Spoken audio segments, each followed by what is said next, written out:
Okay, I want to welcome everybody to the regular meeting of December 20, 2013. I ask the clerk to call the roll. Judge R.D. Doc Marshall. Here. County Treasurer David Lane. Here. County Attorney Keith Bartley. Here. Master of District Number 1, John Goble. Here. Master of District Number 2, Hattie Owens. Here. Master of District Number 3, Warren Gerald. Here. Master of District Number 4, Ronnie Akers. Here. All present, Judge. Thank you, Brother Chris. At this time, I'm going to ask everyone to stand for a word of opening prayer and remain standing to pledge the flag. I'm going to ask my brother Tommy Reed, Fitzpatrick Baptist Church, to have the invocation this morning. Brother Tom. I'd be honored. Could we bow for a word of prayer, please? Almighty God, we thank you so much for your great love today. It's the season where you gave the greatest gift, your son Jesus. And Lord, I don't mean to be stingy, but I'm going to ask for you to give us a gift here today. Lord, I come with great brokenness in my heart. And yes, I have to confess even a bit of shame. I ask, Lord, for you to give this court, the judge and the magistrates, every official, godly, divine wisdom from heaven to know what to do to help us. I want to ask you to forgive us, Lord, for what we've made of it. And I want to ask you to help us to have wisdom to know what to write.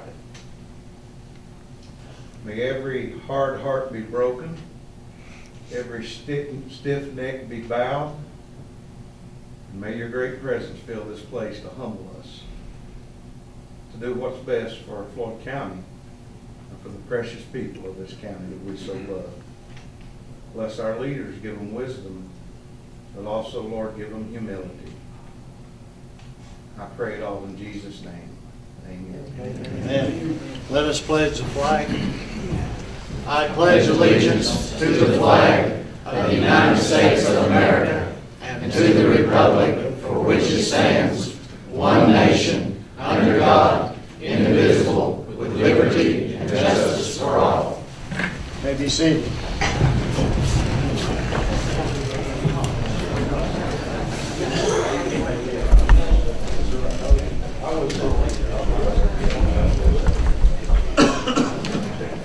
Article 5 is the approval of minutes. We don't have to. We pass on that, Judge. We'll Y'all have keeping me busy. I can get them done. that is a regular, yes. We will table the approval of minutes. I have a motion. Second. Motion by Magistrate Owens, second by Magistrate Gerald. Clerk will call the roll for a vote. Master John Goble. Master Hattie Owens. 4. Master Warren Gerald. 4. Master Ronnie Akers. 4. Article 6 is our jail report. Cheyenne McKinney, would you address the court?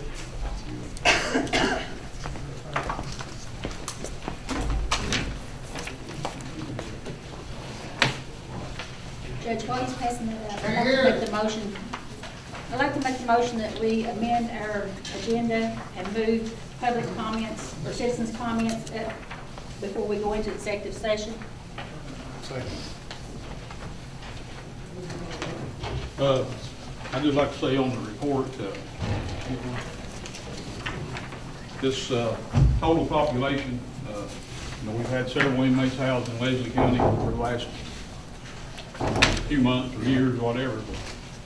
But, with the help of our judges, the Warsaw program and Long May, we've been able to get these numbers down manageable.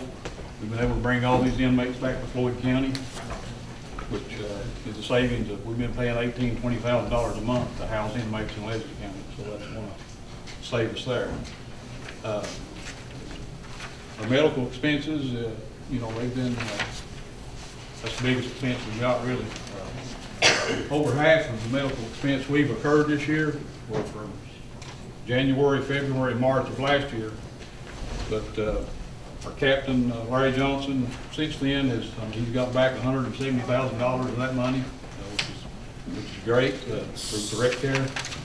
I'm currently working with a healthcare provider. He should have me some numbers by the end of the year. We think we can save some money there.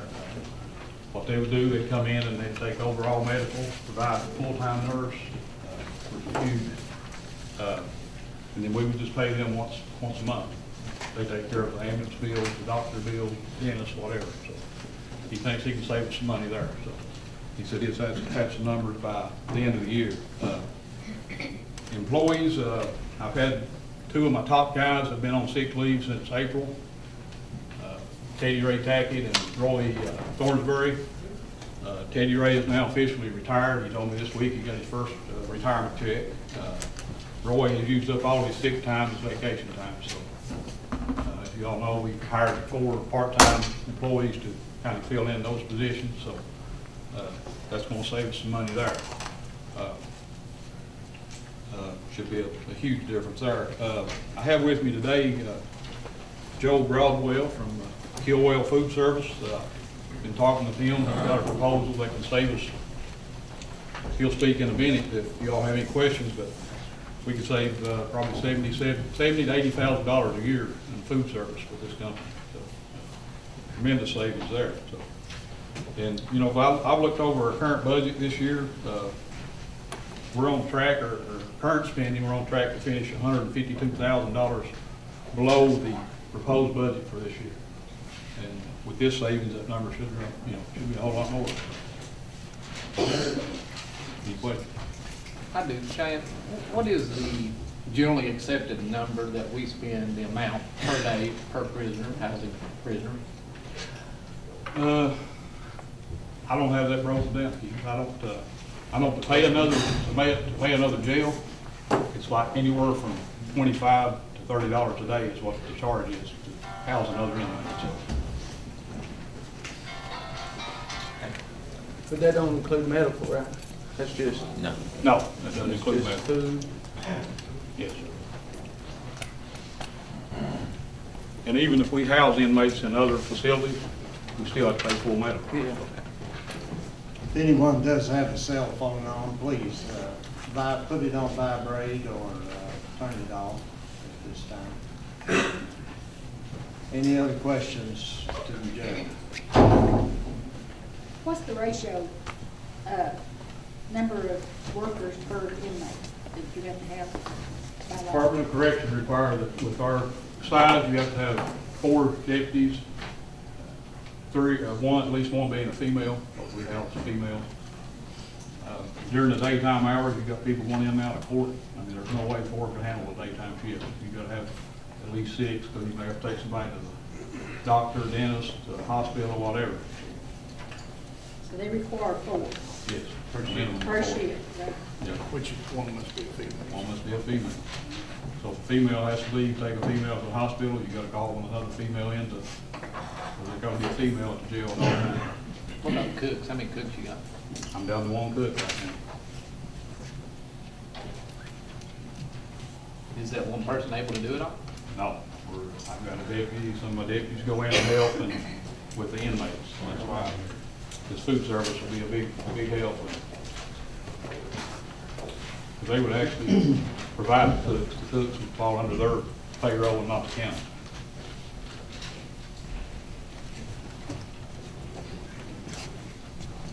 Okay, thank you, Shannon. Article 7 is a presentation by Joe Broadwell of Killwell Food Services in relation to the jail. Joe, would you like to come? I may stand back here. That'd be fine. I was just, Mr. McKinney asked me to come to answer any questions that you had about the food service proposal and what it entails. As far as the presentation, I presented him, very conservatively, you're looking at saving $70,000. The realistic number we put down working in his office and basically what you're doing today would be about $80,000 annually. So if you entailed into a contract it would probably be at least half a year if we started sometime in January. You would say, you know, a portion of that 80,000. We supply the staff and all the food product, the cleaning supplies, the paper supplies for the kitchen, provide the menu. We've worked with the state of Kentucky since 1990, you know, and we only do business in Kentucky now. And we were nationwide up till 2004. And we've sold all of everything off of kept Kentucky. As I'm from Lee County, and I just wanted to stay closer to home. I founded the company, and we basically do 26 other counties in the state right now. Have worked with the Department of Corrections hand in hand since 1990. Have a really good record, you know, reference. I can give you all our references. So there's nobody I'd be afraid for you to call. But we just provide the menu and the dietary services. We have a nutritionist that will prepare the plan. It'll be a 28-day cycle menu, and we order the food, and it's just like anything else. The jailer has numerous areas of responsibility: the medical, the food, security, getting transportation, and anytime you specialize in one, you can obviously drill down. You know, you're better at that. If you have one job to focus on, it's a lot easier when you're spread out, and that's generally what happens. In a lot of counties, the jailer gets spread so thin, you know, it's hard to control costs in every area. So that's why you contract medical or contract food. Even, you know, now I'm hearing of contract maintenance companies coming in. So it's a specialty thing. That's why we can do it, you know, less expensively. You know, we have a tremendous amount of buying power. We have national contracts that we, you know, drill down every quarter. So it's just a way we can bring some savings to your county also. What are some of the counties that's around you know, we do Boyd County, Carter County, Lewis County, Montgomery, Florida. I'm sorry, I'm having to read this off the top of my head. Tile County, Laurel County, Hardin County, Campbell County. We go as far as west as Crittenden County and Henderson County, which are large jails. Henderson's one of the larger in the state. Hardin, one of the largest in the state. Boyd and Carter, the closest ones here? Probably, yeah. Yeah. Boyd, Carter, and Lewis is just a little group there. We got one, and then got the one next one. And that's kind of what has happened in our growth over the years. We get one in an area, and then, you know, there's some savings, and they're satisfied with us. Maybe another jail that's struggling will come over and take a look, and they like what they see, and then they entertain the idea also. And that's kind of how we've grown. We had Hardin County in E-Town first on that side of the state, and we have every county around it now. One of the counties that you have, if you would, that's close to the size of ours, you know, about the same population. If you could maybe get us a cost analysis of what it's costing, so we can have something to compare to. Sure, sure. That would be, you know, something on a couple of them if you had them. That way you give us some eyes so we can look at figures. You know, that's what this is about, really. I understand. Figures. And I'll be glad to do that for you. I'll shoot it up to Mr. McKinney, and then he can get it for you. That would be a help to me. Okay. In these other counties, do you have to go through the bid process? Not always. It's generally referred to as a search, but I like to, you know, I'm not an attorney. I like to refer that to the county attorney for his scrutiny of the KRSs. You know, in Hardin County, some of the big counties we did, and the county attorney said it's a service contract, we're not required to.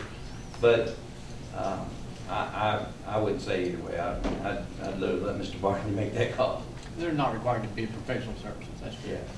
I've said service, I meant professional, I'm sorry. No problem. See, that's why I'm not a lawyer. No problem. How many do you think will take to staff it? We're proposing 3 staff. 3? You know, you obviously need to cover vacation, sick time. It'd be 2 full and a part-timer. And the part-timer obviously picks up those hours when someone's out sick or on vacation. And you're responsible for those? We're responsible for everything. And we'll indemnify the county and hold them harmless on anything, you know, that we do also, because we carry, you know, a large insurance policy.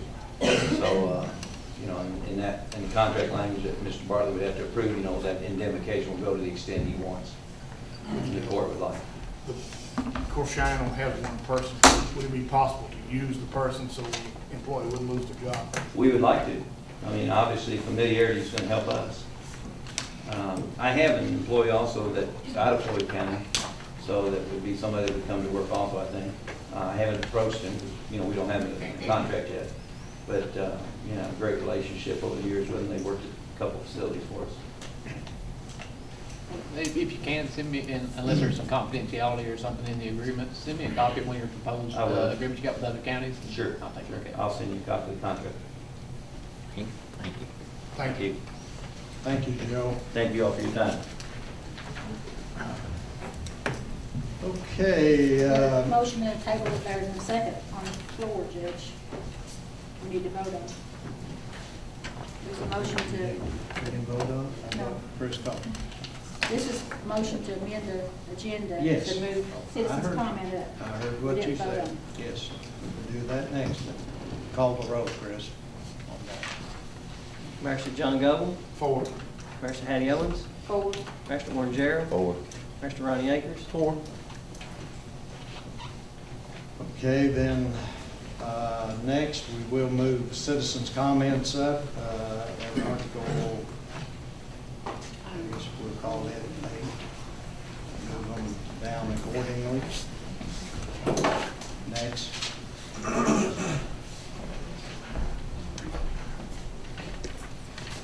Citizens' comments. We get it now, please.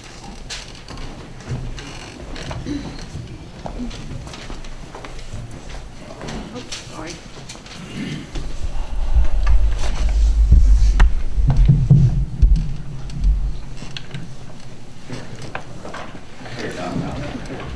Set that on the podium there. Numbers in here, I want to be heard. Okay. First one on the citizens' comment list is Mr. Bud Akers. Judge, we had a gentleman raise his hand. Did you sign in? No, I just wanted to know what the protocol was. I see now how you're doing it. Go down the list. That's fine. Thank you. Okay. If you want to be added, you're entitled to. Do what? If you want to be added to the list, you can be. Oh, I already signed up. Okay. I'm on there. Great. Can you all hear me?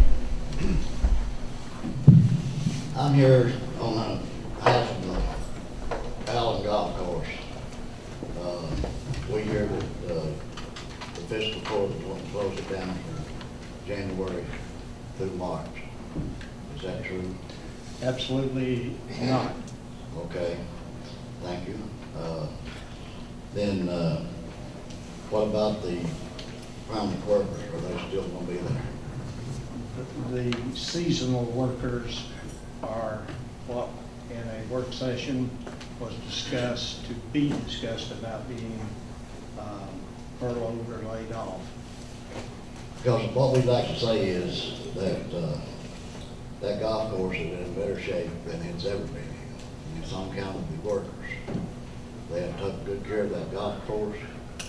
They're on our behalf. They have really, I know anybody that's golfed over there will tell you number 4 hole is the worst hole ever. But right now it's 100% better than it was a year ago. And these guys are out there working all the time, and we, as a group, we love to golf together. We have a good time, everybody working. We got 70 members that are signed up over there for 1 year. You sign up from March to March. And we know that Senator Johnny Ray Turner got grants for the Allen Golf Course. And I don't know if it had anything to do with the clubhouse. We got such a nice clubhouse now that is beautiful and it's taken care of. It's kept clean.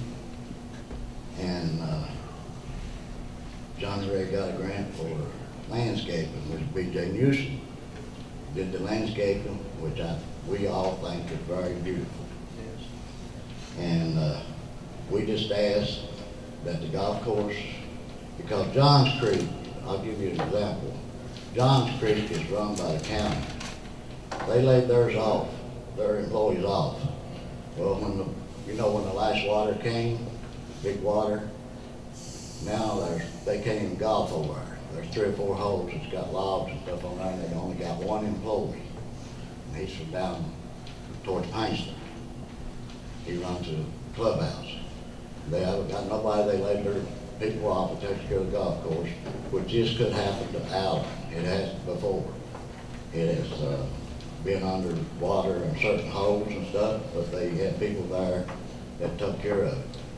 So we asked, as a group back here, that these people that are permanent employees be kept on and the golf course stay open through January to March, because we like to golf.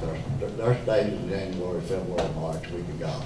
You had 60 golfers over there yesterday, just yesterday alone. And if it don't rain today until it rains, you'll have more. You'll have a lot over there tomorrow. I mean today. But you know, it's giving rain this afternoon. But we'd like to ask the fiscal court to make, you know, to give us that and keep the workers that are there and let them keep the course up like they have been. And we appreciate it to all of the fiscal court. Thank you very much. Thank you, Bud.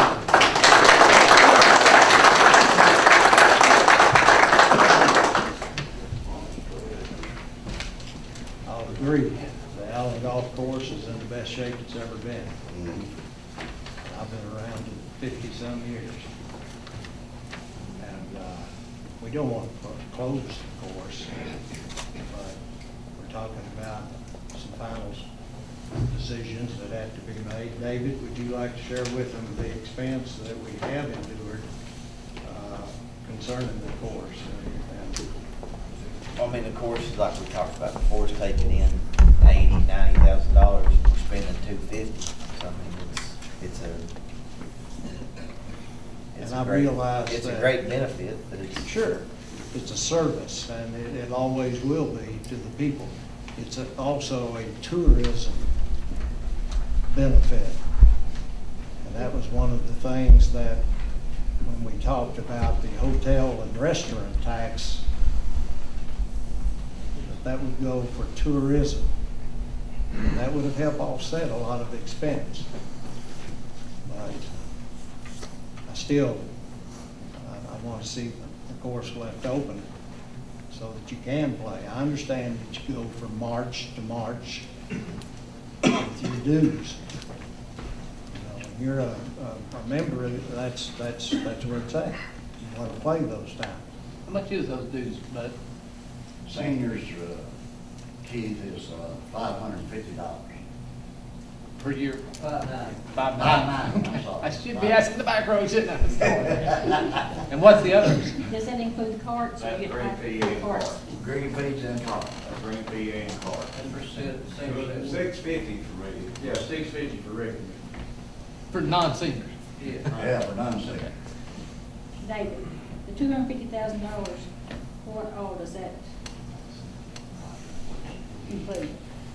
just utilities, fuel, salaries, retirement, insurance, liability insurance, Chemicals, supply.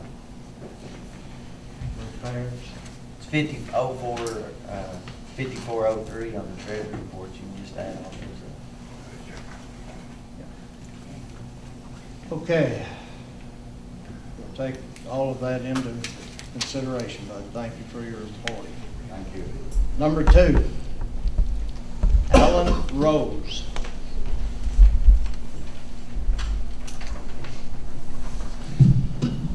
Good morning. I know some of you, and some of you know me, and others don't. I was here the other day for the special meeting, and not a whole lot got done in that. I understand there's, procedural issues that couldn't be done. I hate the fact that we're doing the comments now before we hear what you do the rest of the day. But I do ask for, just like Tommy Reed did in the prayer, that, this is a season of peace. I may not look like a peaceful person, but I usually am, as Keith can tell you. And I'd like for you all to, be respectful to each other today as best you can. I know it's hard to bite your tongue sometimes. I've never asked anybody for any favors that I know of up here, except for John K. Blackburn one time, because I was accused falsely of something. had to even bring a man in here because I was about to kill myself out here when I had on my mind, you know, and about to kill myself at the red light out there pulling out in front of traffic. But now things that we have in this county that are affecting us right now, we talked a little bit in here the other day, or heard you all talk about, you know, layoffs. We've had thousands of mine layoffs. I saw you at the SOAR meeting at Pikeville, me and you and Jerry Fannin and David were up there. Correct. We were there too. You know, I didn't see, I'm just saying I saw those people there. And I'm very interested in, you know, somehow to have a rebirth of our area. I don't want to go back to December of '89 when I was stationed in Damnick, Virginia, and look on TV on a Thursday night on 48 Hours and see Harpo backing into a ditch going down the hill, and the same boy that hollered at Alan Crum that hollered at him being dead now. I don't want to go back to those days, everybody laughing at us. I think what they said up there at that SOAR Summit about those pictures of the tire and the Time Life magazine that come out, we don't want to go back there. We don't want to fight amongst ourselves. We need to help each other. And we need to do it with truth and honesty. That's the only way we're going to get there. And there's going to be some hard decisions that have to be made. You know, I mean, I make hard decisions every day. I try to save money all I can. I was thinking the other day as I was in here, as I heard you all talk about health insurance. And these workers, they need their health insurance. I know what it's like not to have any. When I come back from Desert Storm, I had no insurance until I went to the VA. And I just wonder if maybe there's some way to, I know it's hard to ask to do it, but to increase the insurance co-pays and or the, you know, employee, you know, participation cost. I know it's a strong, hard time to ask for that at Christmas, because I know you want to give to other things and you want to give to your family. Also, we talked about vehicle usage, and that was remedied quickly, which I thank you all for doing when Doc decided that he would give his up too. That was a very quick decision that I think, I can't remember if it was Hattie or if it was John that brought it up, but I mean, it was remedied right away, and that's the way things should be. And it should be without any hatred on anybody's part. You know, there shouldn't be any kind of ill will towards anybody, because we're all in this together.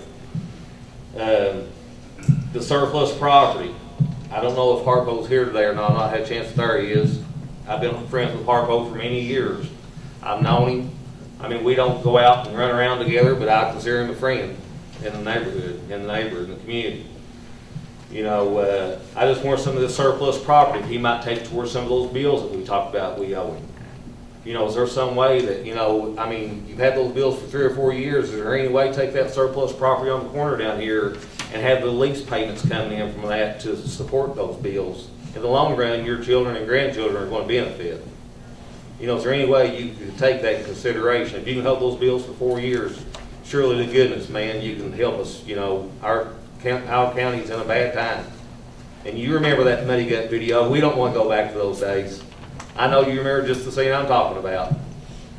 And also, we talked about the lights being turned off at these parks. You know, our Corps of Engineers, they shut down the spillway area every winter. I know the golfers. I witnessed them as I come out the extension. I saw Rudy Griffith in here the other day. I don't know if he's here. There he is back there today. I've seen them out there playing golf. I know they love to play golf. My Uncle Tommy loved to play golf. They play if it snowed or if it was a hailstorm coming. They didn't care.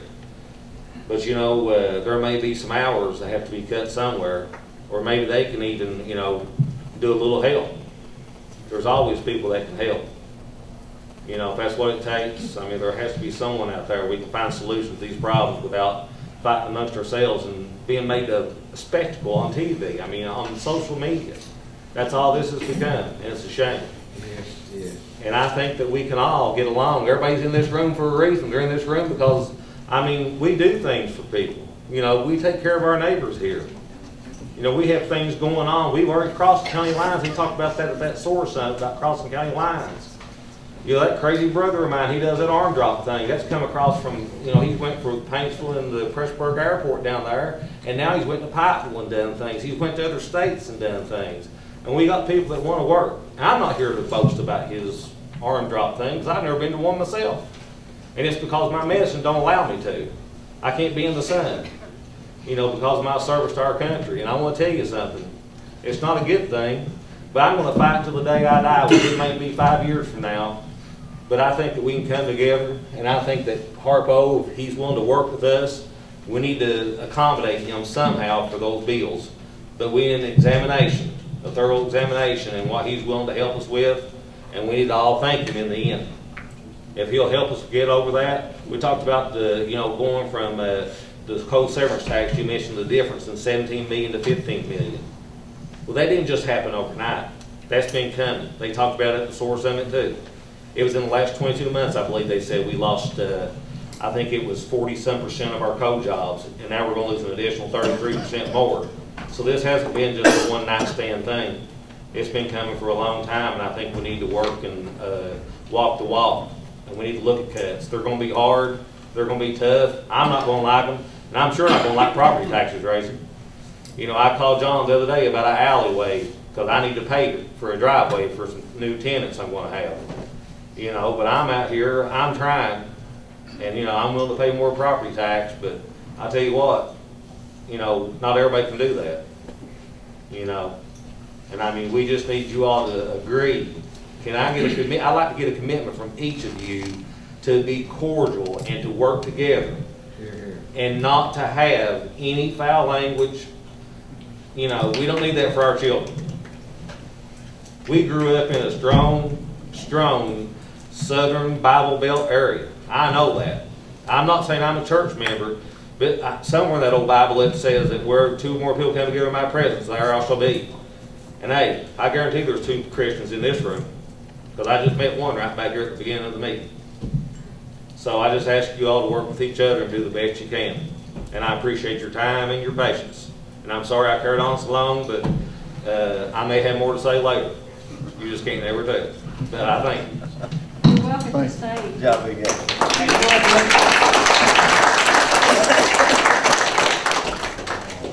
Thank you, Alan. Okay, next is Mr. Ray Greer.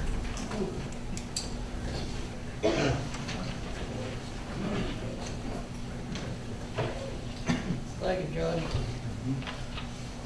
I'm also here on behalf of the Allen Golf Course. A lot of us there are seniors that play. These green fees and memberships, some of them come kind of hard.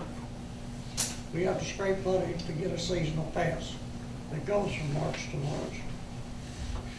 And this is what we're asking, that you do not break that we can still play. There's a lot of warm days through these months that we play.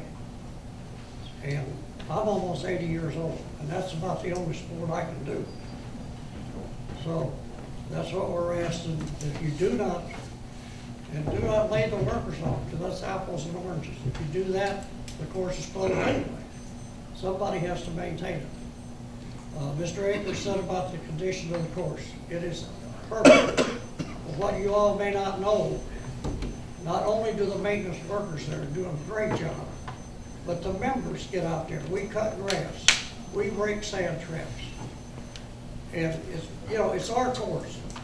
We try and keep it that way. We're proud of it, as you should be. I'm going to make a suggestion. I know that we return some of the money that you put into it. One of the few things in the county that probably does, but at least we return some of the money, green fees, memberships and that.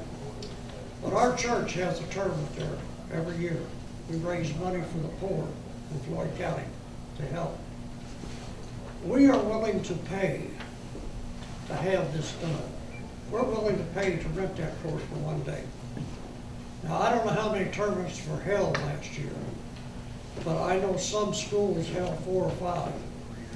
They held them on a Saturday, which is the most profitable day of the golf course. That frees up or ties up the golf course where it can't be done. I think everybody that would rent the course for a Saturday should be willing to pay for the use of the carts, the gas that goes in the carts, and the personnel that has to stay there to keep the course open. That's just a suggestion. We'd already passed that about a year ago for them to use the cars. Yeah. I don't know if it's ever been charged if they're not, but we actually, for all the tournaments, we passed that here in this course. Yeah. Well, The use of the cars. Yeah, that's what should be done. That will help raise money for the course. But the use of the course was waived. The use of the course was waived because it's a public course. But we did pass for the gas in the car, the cost to be, if somebody rented a car to use it for purposes, that they pay for it. Well, I think there should be a blanket payment for the tournament. If you're gonna have a tournament, That's correct. it's gonna be X number of dollars. And a lot of tournaments raise a lot of money up there. So there's no reason somebody can't pay to rent that course for a day to have a tournament. We proposed Ray $1,000, and that was not So accepted. we were willing to pay $1,000, but I don't know what happened. But all of a sudden, you know, if one don't pay, then nobody pays. I can tell you what happened. The Veterans Administration, DAV, was gonna have theirs up there, and a couple of them come to me, and they barely raised a little over $1,000. And they served our country, and I can't see charging them for a public course. Now, I can see paying for the, you know, the cars, but I was one of them, and maybe several of them have come to me and said, we just don't make much more than that at that tournament. So the people that served out here for me, you know, same as you, I can't see charging you for the veterans, for the help of the veterans or DAV, you know, for that. You served for me. It's something this public can give back to the veterans, and we deserve to give back. Now, the carts, I agree, because that is the actual cost to the county, because they have to be gas and upkeep.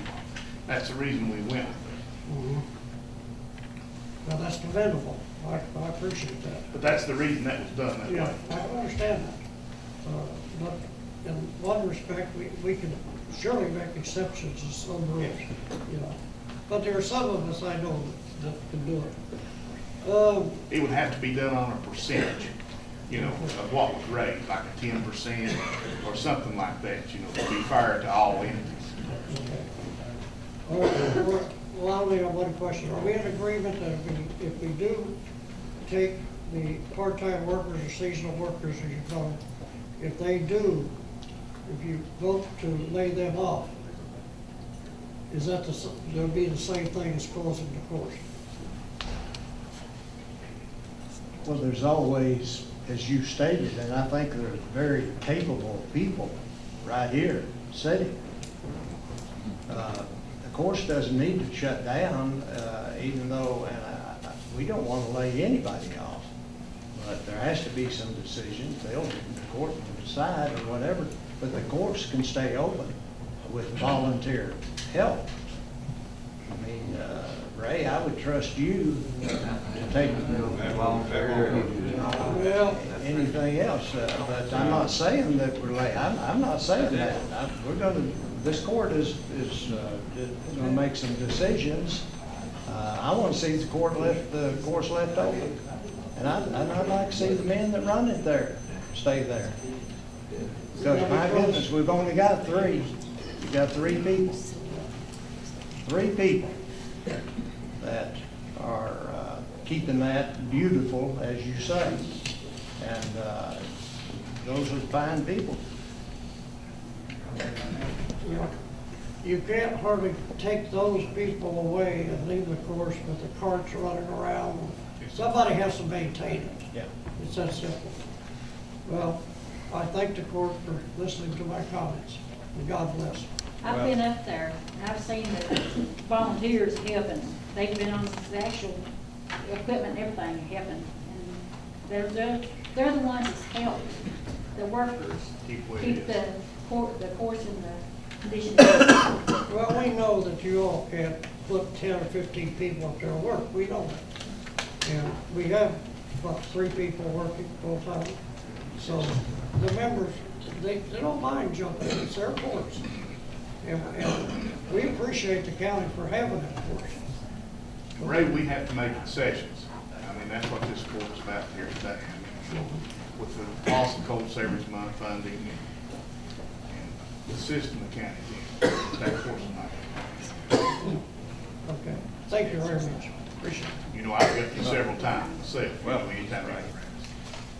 Okay, number 5 is Kathy Newsom, the Good morning, Judge, members of the court. As you, I'm sure you all know, I was by resolution voted to be applicant over Floyd County disasters dating back from 2002 to the present. I have been, and I am currently working. I was made aware a month ago of a problem in the bills that I've submitted to the court for payment. The judge and Lois had not let my bills go on the claims list. I wasn't aware of this until the meeting in November that I would have expected payment. I found out my bills were instructed to not go on the claims list, instead go into a drawer. I did get my bill, I took it into the judge's office, and I asked the judge what was the problem. And he had said to me that you have nothing more to do. He named some gentleman of who I'm not familiar with, and I'm sure if I needed to know him, I would. Said that I had no work to do.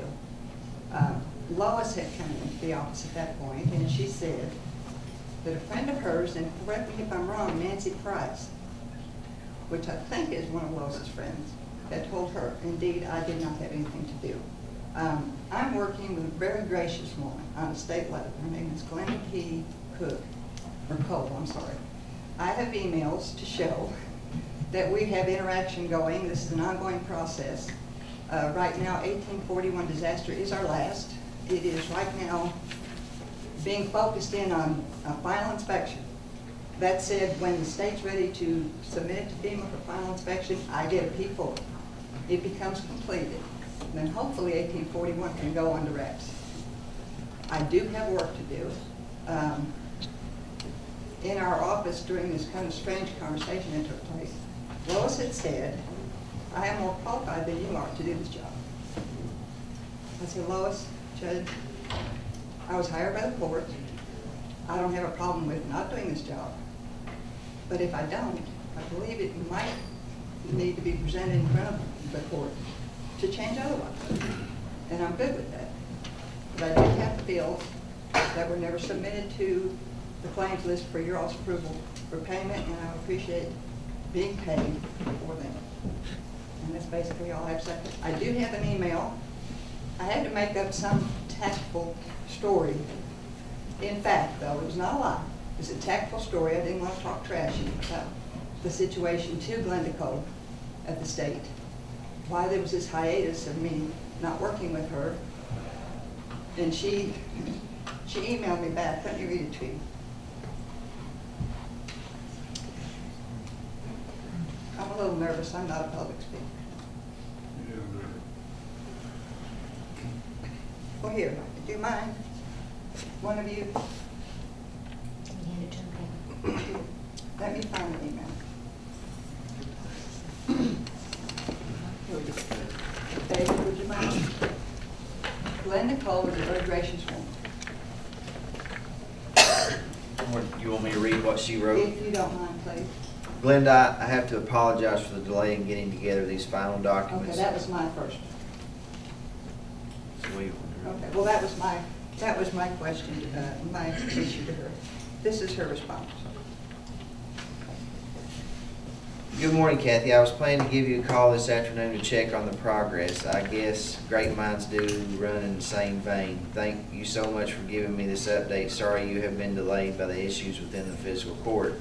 I look forward to hearing from you soon. I plan to work throughout the holidays except December 24th and 25th, our official paid holidays. Hope you and your family have a Merry Christmas. She's a very gracious lady. And she's the one I deal with, not two of the people that were mentioned to me by the judge and the court. I have bills that I would like to submit for payment. The reason, and Kathy, you know that I have, there's nothing personal. Oh, absolutely not. And the reason when that bill was submitted, all I'm asking for, and I told you that day when you came in, is proper documentation on the form. It needs to explicitly spell out and say what work was being done. And that is all I asked for you to give to me, Oh, I agree with you, and we would Judge. have put. But my work is, and it, by definition of African agent, that's pretty well self-explanatory on what I'm doing. In relation to the product that I'm working with, that is stipulated on my invoice. 1841, disaster, zeroing down to 1210 PW, which is our large project, which is the focus at this point. But that doesn't explain what process you're at or where you're at in, along the way of Well, what Judge, you're listing. excuse me, but you have never asked me. I have several times. Sorry, Judge, no, you haven't. I'm sorry, that is incorrect, because In the I have office. asked you and sent you, and actually walked into your office and handed it to you. Judge, may I correct you? Judge has not, but one time in the 2 years that I have done this job for the county, asked me what I was doing. One time in 2 years. Now, in the invoices in question, 3 weeks, it sat in a drawer, you had questions, I'm 50 feet away from you, 5 days a week. We have never spoken. I didn't know you had a question. I'm not going to argue. I'm not with either, you, Judge. because I'm not here we're to not argue. here to argue. We're I'm here not to here to conduct argue. business. I agree. And all I asked for was the proper documentation. All they asked for was that. There Well, were 2 forms yet In, to be filled out. that in your office with the 3 of us on a conversation, I did do the explaining. I gave you the benefit of the doubt. Sure, you want to know, you need to know. But then my bills never did hit the claim list, even then. This course wants to address that and to put that on and to pay you, let them do so, because what I'm telling you is that until I receive proper documentation to show to this court what is being done. I have it. Yeah. Okay. Very good. Kathy, could you make copies of that? I can. Get copies of it so each one of us can review All it. right. Thank you, Judge. Thank you, Mike. Thank I you know for the court. with the Nancy Price that you were talking about, I Yeah. think she's the one that got us in trouble, not trouble, but in the position the last time of sending the P4s. I She don't sent know 5, who she Nancy certified, or somebody here certified that all 5 disasters, Well- previous disasters had been closed and they hadn't been, so they sent the P4s. This situation that existed 3 or 4 weeks ago, where this first came about, that there was a question here, reminded me of February, during the fiscal court audit, when Bradley from the state auditor's office looked at us and me, and he was told that 1841 was a done deal under wraps and was audit ready. And you see, 1841 was never completed physically on site until May of this year. So that was a huge gross misunderstanding. Someone had told, you know, the auditor at that time that 1841 was indeed completed, when it wasn't. And it wasn't myself, I knew that. But anyway, I have proper documentation, and I don't know who Nancy Price is. I've never had the pleasure. I don't work with her, I work with Linda.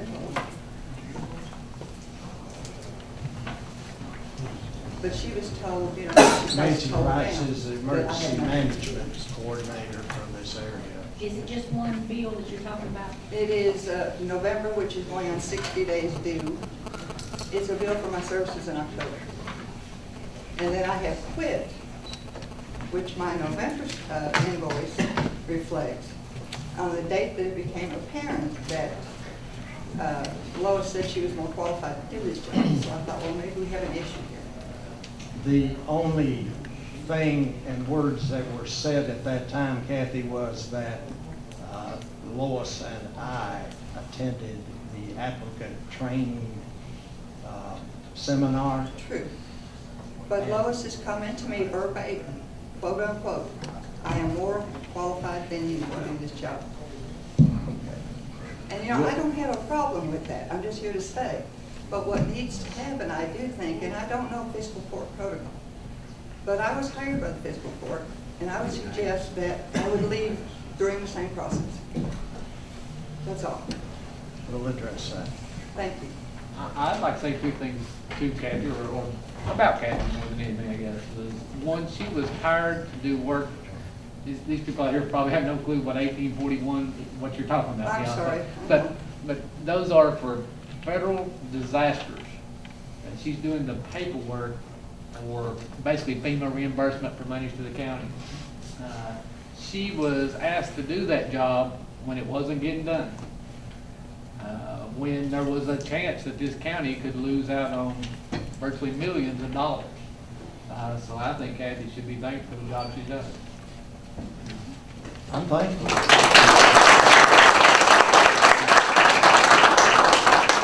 I'll make copies if that's what you need.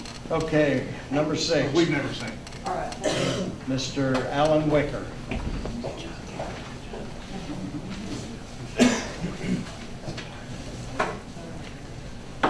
Good morning, Court. I know there's some of you that I haven't met, but there's some of you that I know personally, and it's good to see you all. My name's Alan Wicker, and I just reside right up the road here in the notorious city of Martin. I'm sure you all heard about us, but I'm here to speak about another situation, and I understand where you all are at this time, and it's not a pleasant place to be in. I don't think there's a city or a state or a government across the country that's not in the same position. How you got there is, I don't know, and it's, you know, you guys have to work that out. But everybody is fighting for their lives economically. Everybody is doing that. But what I'm here, and I won't take up much of your time, what I'm here is that the city of Martin has generated the food tax, restaurant tax, and we have created a newly tourism board. Now, I saw in the Floyd County Times, and I saw some clips on the news in regards to that you might have to sell off some of your assets. And as you're all well aware, we have a lease with you folks on the community center up on Route 80. We have for a number of years. We just re-signed that lease again, I believe in September. The new mayor, Sam Howell, just signed it with Doc or whoever is in charge of that. Yeah, for 13, not for 14. Nothing's been done. 13, yeah, 13. That's what we're still in 13. You're correct. Yes. And what I would like to do is, if you all have that on your mind, maybe to sell that piece of property off with the building, that you afford the city of Martin the opportunity first to have the first choice on that, buying that property. And let me give you the reasons why. It's vital to the city of Martin. It's just up the road from us. It houses our dispatchers, our police department, our emergency management, and we have facilities for parties, meetings, and but it is in dire need of money, as everyone else is. But we would, as a tourism board, would like an opportunity if you all decide to do that, because we think it's important for our kids. I think we should invest in our kids, and in the county here especially, that is oppressed as ours. I think that investing in our kids is one of the most critical things that we can do at this juncture.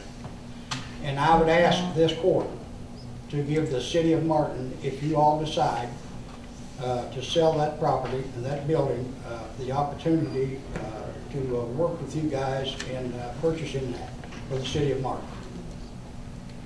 Tourism. I'm speaking in behalf of the tourism board. And thank you all very much. I'd like to say a word about that too, Alan. And Brother Tommy, I can't see you for all the speakers. This may sound harsh, and I don't mean it that way. Okay? I apologize right up front if it sounds harsh. But Alec, this is not personal. The city of Martin owes this fiscal court several tens of thousands of dollars. What happened? This is not your fault. You just recently come to that board, and I know that. I'm not throwing this at you. Okay. But for years, what people should know about the situation with the city of Martin and the fiscal court is that our garbage collection bill, as in all cities with utilities, is attached to their water bill. Okay? So the city of Martin collects their water bill and our garbage bill. It is then their obligation to forward our money to us. What they did for the last few years is unlawfully convert that money to their city's use.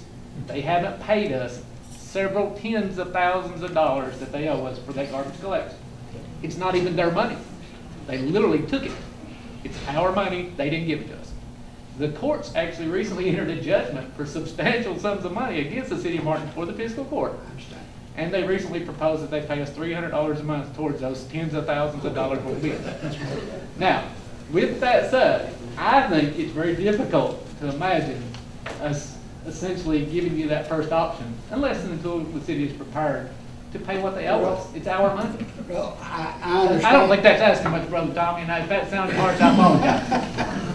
I didn't say that, Keith. I know, but I'm talking to you, brother. I am well aware, Keith, of what the situation is up there with the garbage and it's That was not your fault. I want the world to understand that. That had nothing to do with Alan Wicker. It is terrible that it got that way under the previous administration. Absolutely. But, you know, that's gone now. We have another administration, hopefully, that we'll be able to resolve those issues. But this is the tourism board, not the city of Martin. It is a tourism board. Now, it probably acts under the city of Martin or within the city of Martin.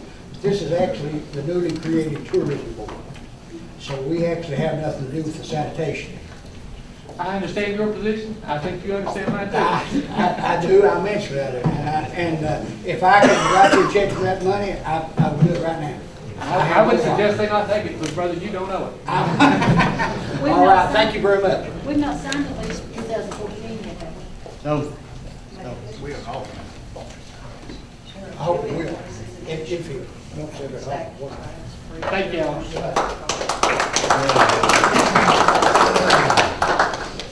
W.M. Martin.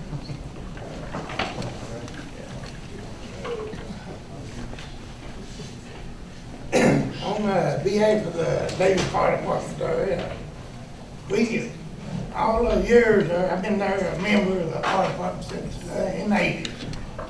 And we never got much money at that time. I mean, we something around 20, 22, 23, and then all of a sudden here, the last few years, 3, whatever, we got a big check for 30-some thousand or something, 28,000 something, and I just like to know where it all come from, where it was at, where it come from beforehand. You know, why we didn't get it before then. Great, excellent. I mean, you know, that's what the members wanted to know. I mean, the board and everything. What? I don't know what you're. On the tax money, you know, they say tax money. I don't know, you know, but how come we didn't get it before then? All the years it, you know. Well, you have been in a taxing district for many, many years. Yeah. And it should be within your department that you all receive those monies. And We got what they give us there. I mean, you know, around 20-some thousand a year. And that's what we've been living on. I don't want to butt in, but I think that's what they passed the fire district, the tax in each district. Yes. And I write them a check every month for fire tax district. Right. That's what I questioned when we said our tax rates, or you all said your tax rates and stuff. When you said 10%, for the special car taxes, and it's never been. It's 1%. 0.01. It's 1%. 0.01, not 0.10, it's 0.01. That's what I argued when we set the taxes here, and they told me I was wrong. And then another thing is being a member up there, I mean, of the fire department there, we don't get no help from the magistrate. They don't grade a road, they don't never put a gravel on their parkway or nothing since we've been there. I mean, they made it a few people undoubtedly, I mean, that's a member, but we just volunteers. We don't get nothing out of it. I think you're lying, Pigeon. Well, you've never come up there and graded that parkway, you've never put the first gravel. Parking lot? Huh? Your actual parking lot? And then, yeah, that parking lot there, and then the trees there, you all had the weed eater sit there for a week at a time and never offered to cut the bushes and stuff down the road there. I can prove that, but Doc, you've been there, you see the major Doc. We're getting off on the tax. Chris can verify that was 0.01, wasn't it? 0.01. Yeah. The only other thing I can think of, Goose, is sometimes that when these tax companies started buying bills and stuff like that, they may come in and buy a whole slew at one time, and which will make a check bigger whenever they come in and buy, you know, a whole bunch of bills. And if they buy them all at that one whack, then the fire departments or whoever is going to get a bigger check, you know, during that period of time if they come in and buy a large sum. Yeah, like I said, just the last few years that we've got, you know, got a big check, you know, extra from what we've been, you know, having all that. Yeah, some of that we just consider. He's absolutely right. What happened was when this country went into this so-called recession, there were companies that grew to make it their business to buy delinquent tax bills. Because they knew, quite frankly, that the laws in most states allowed them to charge up to 12% for interest per year. And they couldn't make that money in the stock market, they couldn't make that money in the bank, so they made that their business. So they started buying these delinquent tax bills. And some of them would come even to Floyd County, Kentucky and buy $500,000 worth of delinquent tax bills at one time. So you get a big check all of a sudden you weren't used to getting because the fire department's entitled part of that. Just like the library and the Board of Education, the Conservation District, even part of it was fiscal court. But that's the reason why all of a sudden you were getting bigger checks than you were used to getting, because there were several of those companies came through and bought millions of dollars worth of tax bills. That's the reason. Chris is absolutely right. But that's where that extra money comes from. Well, that's what they wanted to know. I mean, Your come fire there and ask. Your fire If they have department, extra what money, they route don't is need Route it, they eight? should give it to the court to help out. Your fire department, is it on Route what? Do what now? What route's your fire department on the road? 404? No, it's right beside the road. Right Main beside road, the yeah. Well, she ain't allowed to cut the weeds there anyway, that's the I do state. It's on the fire department property. We have I cut know, them. you said We do road. cut 'em. It's on the creek bank there, in between the fire department things. And we do park our equipment there, but we have never been But that's asked to the do state. anything. Now, we've asked. You've not asked me. Well, Did you ask me? No, I never ever asked you. Did But you I send a asked message to you, them? I asked the workers there, and they said that you didn't want to do that. That's all I I don't could do. think my workers have said that. Well, no, they did. If they were out here, I'd tell it right to their face. I don't care. I You mean, will get to tell them to their face. well, I will. I mean, I don't care. We I'm appreciate you. 67-year-old, and you know. I think you was promised blacktop up there too, wasn't you? Do what now? You were promised to have your parking Yeah, lot we were blacktop. promised blacktop, Who but we done never that? did get it. I mean, they Who used to have promised an that? election there. And we don't have a, Who promised that? huh? Who promised that? Goose, we appreciate you coming and addressing the court.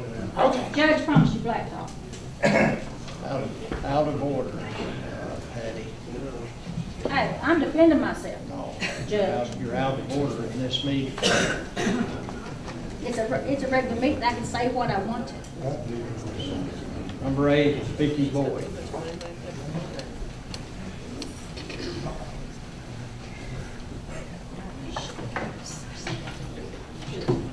Good morning. Morning, Vicky. We're having quite a day today. I came to talk about business. I noticed in the paper that the DLG representative, Mr. Floyd, addressed the financial situation with some common business secrets. And he gave us some ideas. None of them are pleasant. Raised property tax was one, insurance tax, and then occupational tax. And he did inject that occupational tax would be the only one to bring us on board. Now, this is a hard decision.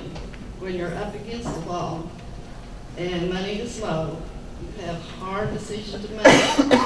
However, you have to make a decision. That's the same with our Floyd County senior citizens. We have little money, and we have be good stewards over it to make it spread. And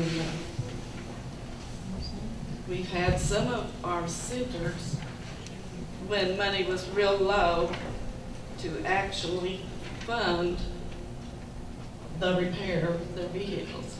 so they can get meals out to the seniors.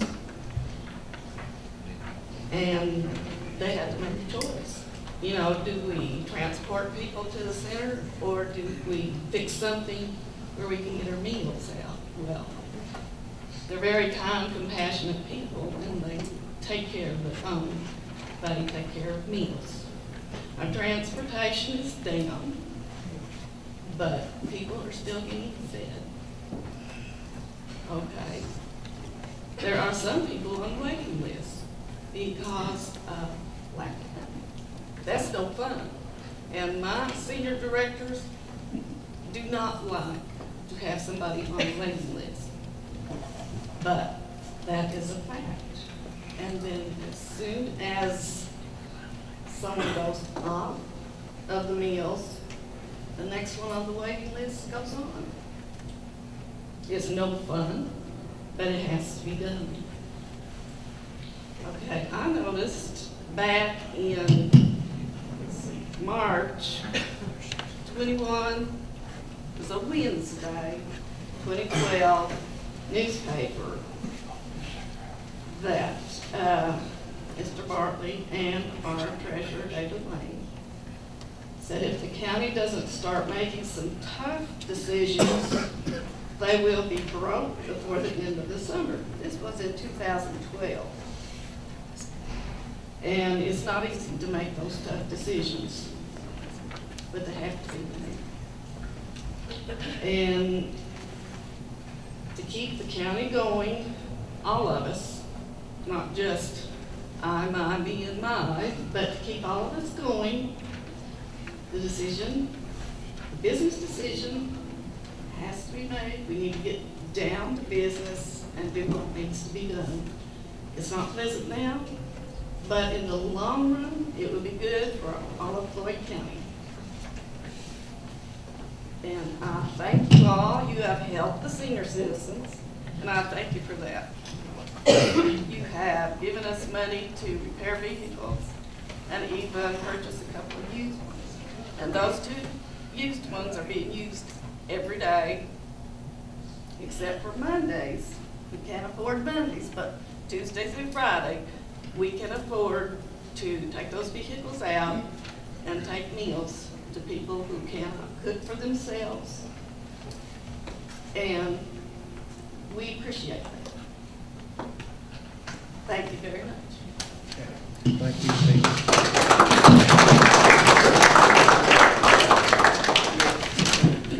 Alan, I have on the list also, but it's spelled A-L-L-E-N, that you didn't wish to speak twice, did you? No, sir. Okay. Not unless after executive session you have more to Is talk there about. another Alan Rose? Yes, there's Well, you've been down that track, haven't we, Alan? We've been through that. There's 3 of them. There you go. That's a long story. These folks don't want to hear. I have A-L-A-N, Rose, and A-L-L-E-N. That should have been me, I guess, then. Okay, we appreciate it. Is there anyone else, since it's a regular meeting, is there anyone else here? I'd like to speak. First of all, I came down to the meeting the other day and did not have an agenda, shouldn't have had one, and we wasn't allowed to participate, and I understand the rules of the fiscal court very well. All that I want to ask you to do is think a little bit about what Rager said. That's the reason these golfers are here today. And I know you've supported the golf course, and we appreciate that. But I would just ask you to think about what you do with the volunteers is not going to cost you anything. Those guys do a great job and they're honest. The full-time employees, you have a problem if you don't keep them. But they got parts and they got machines that's not even started. That's what they do in these wet months and when we're not playing golf. I don't know how many machines you got up there, Rob? Golf carts, 30, machines, 15. 15 big machines, cutting machines, etc. That you'd have to go, I don't know what all they're called. We got new big mowers that cut the fairway, got new mowers that cuts the green, experience on them. I know from my first one, under another administration, I run into a guy war, top on the tractor, and I flipped her over, but I didn't know what was holding me because I don't have much experience on the tractor. But I've just asked the court to take into consideration time and effort, and I don't know lawfully what the law is, but I do know about dismissing full-time employees. And I just ask you to keep those before you possibly can. Thank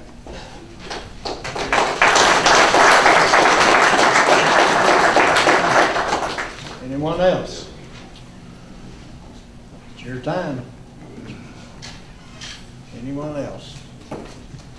Okay, hearing none, we'll move on to Article 8. It could be executive session. I move that we go from regular session to executive session for the purpose of possible litigation and personnel.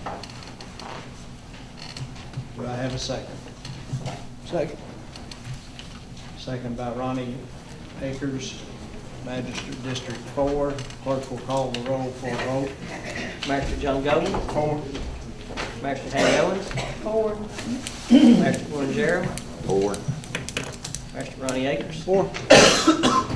You all are welcome to stay. Hopefully will be shortly or lengthy. Either one. Just bear with us. Good to see you. I won't give this.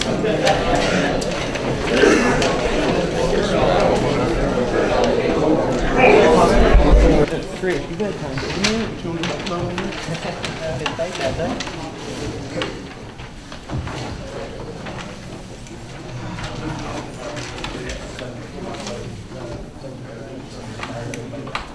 I'll have to confess, it wasn't short, it was lengthy. All right. Make the mo, go ahead. Motion to come out of executive session. Back to regular session. Motion by Magistrate Owens. Second by Magistrate Gerald. Clerk will call the roll for vote. Magistrate John Golden. 4. Magistrate Hattie Owens. 4. Magistrate Warren Jarrell. 4. Magistrate Ronnie Akers. 4. Okay, after meeting in executive session, the issue of possible litigation, no action was taken on that issue. Let us begin with, under the old business of these tabled resolutions, Resolution A 1312-01. This is the Floyd County Sheriff's Department State Advancement and Advancement Bond.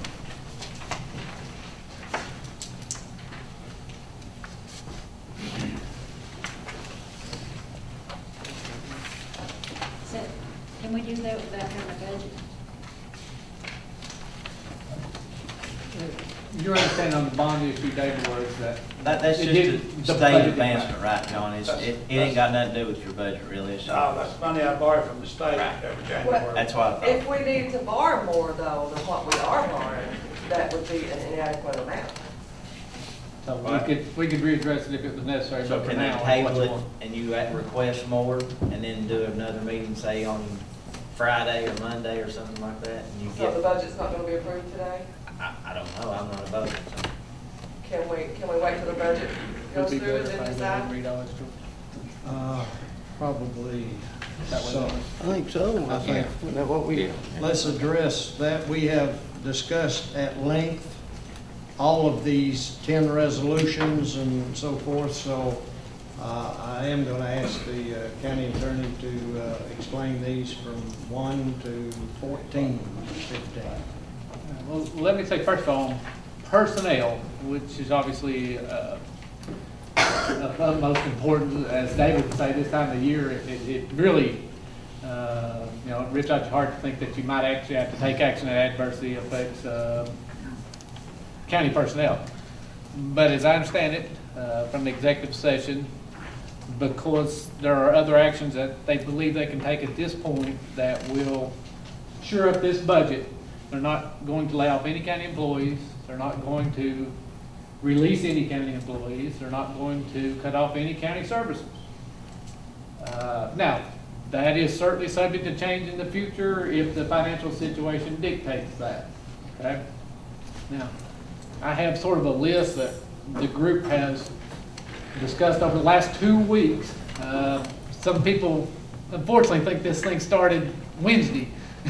And I promise you, this didn't start Wednesday. This started, well, it started years ago, but over the last couple of weeks, there's certainly been daily discussions amongst everybody involved in this decision making.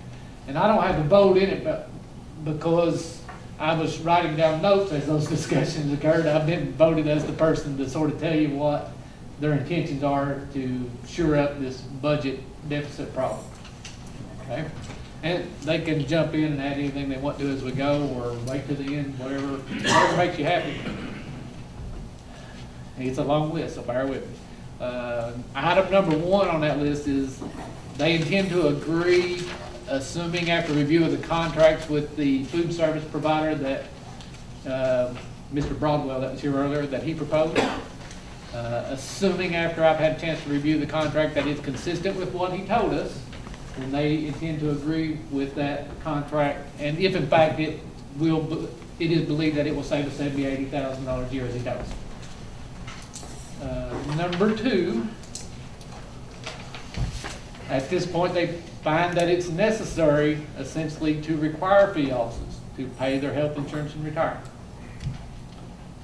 They don't look forward to that. They don't like having to do that, but they don't feel like they have any choice. They know that that will mean there will be virtually no excess fees turned over from any source. So it's sort of... How do we do that? One of the we things... have $60,000 excess fees a year. How do we pay $300,000? One of the things that they're going to do to help you is on the syntax, I think you get that quarterly, they're going to try to bump that up and pay $50,000 January the 3rd. On what? On the what's been commonly referred to as the sin alcohol tax. Mm-hmm. Okay. Beyond that, literally, that's going to be the decisions that you all are going to have to make.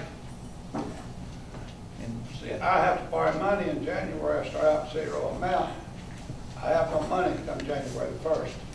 I borrow money from the state to make payroll and pay my gasoline bill, and if I don't pass the state advancement, you know, I can't borrow it. And now I don't have money to pay employees' payroll or gasoline bill. To be able to pay what you guys, what the court is asking of this office is absolutely cannot be done. It's not possible. Don't have the money there. They don't have the money either is the problem. And what the treasurer has told us is that the fiscal court puts about $600,000 a year into the sheriff's department. Well, it don't necessarily put it into it, but it's We spend it subsidized for by it. paying We spend insurance, it. workers' comp, liability, health, yeah, everything. And they simply don't have it. I don't have it either. So for the court's mistake, the sheriff's office needs to shut down? Listen, I can't tell you what to do, but unfortunately, both fee offices are going to have to figure out how they're Yeah, going to but handle it. one fee office has a $10 million budget and the sheriff's office has a $1 million budget. You're preaching to the choir, honey. I love you. Yeah, there's nothing I can do about it. Who can? There's 5 votes here, and I don't have a single one of them. That's a big difference. The clerk has $10 million.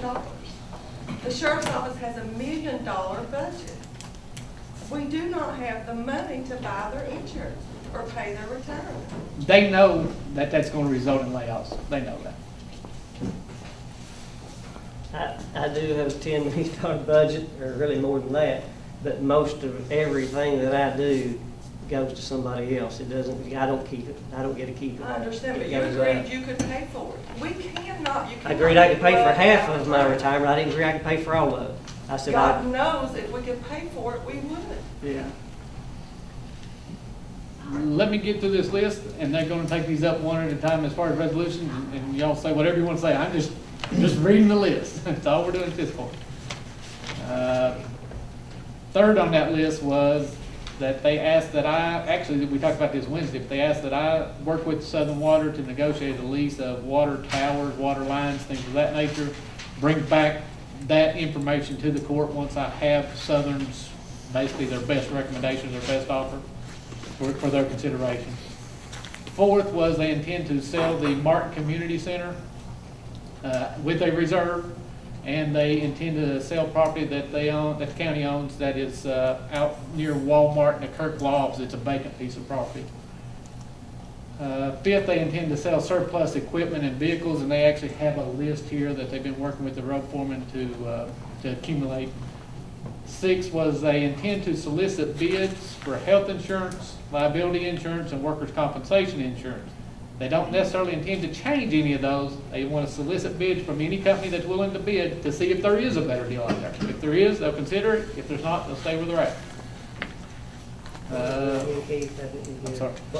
They intend to solicit bids for health insurance, liability insurance, and workers' compensation to determine if there is a possibility of a better deal out there. If there is, great. If there's not, they'll stay where they're at. Seventh on my list was they intended to front $50,000 January 3rd in the alcohol tax to the Sheriff's Department. Eighth was for golf tournaments at the Allen Golf Course, for tournaments that are being done, most of them charitable, most of them by either charities or schools. They intend to charge $1,000 per tournament if the tournament consists of 30 or more participants, $500 if the tournament consists of less than 30 participants. Ninth on my list was and they've already taken these steps largely, was to reduce the expenses of the road department, which would include reduction in fuel, maintenance, gravel, cell phones, trucks, etc. And I think most of that's already been put in place, but what's left they're going to do. 10th on my list was, in my office, we had a vacancy from a resignation about a month ago, and they're not going to fill that spot. 11 on that list was the ABC administrator recently resigned, and they're not going to fill that vacancy. The judge is going to do that job himself. 12th on the list has largely already been done too since Wednesday, and that was the parking of all county vehicles except for absolute, basically emergency type use, cutting off cell phones, things of that nature. 13th on that list was to limit the transportation of only officially ordered autopsies. We pay transportation expense for taking bodies to and from Frankfurt for autopsy purposes, and they're going to limit that to only cases where the coroner has actually ordered the autopsy, and they will not pay the bill for that transportation services unless it is accompanied by documentation signed by the coroner saying that he ordered that transport. 14th on my list is that they presently own the what I call the Allen Golf Course Pro Shop, and they have the forestry division on the first floor, and they have Kenny Stumbo on the second floor, and at this point it has been rent free. In the future it's going to be $300 a month rent for each floor. 15th is they're cutting out all county overtime for all county employees unless an actual emergency exists. Including the jail. Including the jail. All county employees unless an actual emergency exists. Now, there's going to be a lot of resolutions drawn to accomplish all that I just said. It sounds a lot easier for me to read it than it is for us to do a resolution on all that, have a vote on it. Some of which will happen today, some of which will happen in meetings over the next week or two. So it's not that this has been ordered. This is my understanding of what they intend to do, and that's what they're working towards accomplishing. And I will say this much to everybody, for everybody's benefit. Now these decisions are difficult. It's easy for people to stand up and say, we don't want this service cut, or we don't want these people laid off. But if you notice, not a single person stood up, except Chris Wall, on Wednesday and said, we'll take this cut. It's okay if this has to be cut out, if this service can't be provided. It's easy to ask, but it's hard to give. They've got no choice. They were told by people from the Department for Local Government this week that if they don't take these steps, this court will be removed and the state will take over. If the state takes over, I promise you, we've seen it happen in other places, everything will get cut. Everybody will get sliced. All those services will be reduced and or gotten rid of. So I really don't think anybody wants that. I feel sorry for these folks having to be in these decisions and make these or to be in these positions to make these tough decisions, but they got no choice, folks, no choice. With that said, I don't got a vote in it, and thank God I don't. Please bear with them. Okay, thank you, Keith. And I should say this too, this is probably not the end of the road. There may be other steps required of them to address this budget deficit. Okay, the fact that they are essentially in agreement to this list, subject to obviously the resolutions being drawn and the votes being taken, doesn't mean this is the final step. There may be others in the future. Short term. But this is a huge step towards Short term. keeping us solvent. A lot of overtime savings. We still got $700,000 worth of bond payments coming in March that won't be easy to accomplish. We hope the sale of some of this property will help us with that. These decisions are difficult, and they're not popular, and they're not fun, but they've got no choice. Ralph, you got a question for me? Yeah, this is the plan that they came up with in the executive session? No, this has been discussed for weeks. All these things have been. In executive session, I'm sorry, I should have clarified. In executive session, they have decided, one, they're taking no action on the potential litigation, and two, there will be no personnel layoffs, no firings, no job eliminations, no action taken on personnel today. That doesn't mean it won't happen in the future. We hope it won't, but it's possible. Were any of these items discussed in executive session? These have been, Ralph, over the last, I've been present at least 4 different meetings and 2 weeks worth of discussions individually, sometimes in meetings, sometimes one talking to the other, sometimes on the phone, sometimes in meetings. Isn't that in violation of the Open Meetings Act? What? Whether you talk in and outside of an open meeting with less than a quorum and hold them to get... If you have a quorum, it would be, you're right. Or less than a quorum if you talk to them individually in order to obtain consensus. I don't know if I understand the question, Ralph. You can talk to John one day and Hattie another day and on and on. They certainly can talk to each other, not in a quorum though. Unless it's a meeting or a work session, which they've had, what, 4 in the last 2 weeks? I would like to object that this is a violation of the open meetings law. I'd like that recorded in the minutes. Appreciate it, Ralph. I I understand. None of this action's been taken. I want you to understand that. I'm telling you the list that I believe they are going to take. They still have to prepare resolutions and have votes, have public comment, whatever anybody wants to say. So I don't think that there's a violation of any meeting law there. This is just a list as I understand they will be able to agree to. They may tell you that I'm wrong. And all these recommendations were brought up in our work session. In fact, I will say that I know some of those things I just gave you a list that I'm sure there'll be votes against some of that. If there's not, I'll be surprised based on what I've been told. But anyway, officially, no personnel action taken today. I will say that I think that there was a high likelihood on last Friday that today we would have been facing a lot of layoffs. Today we would have been facing probably elimination of jobs. And the fact that it's not happening is to their credit. Thank you. Thank you.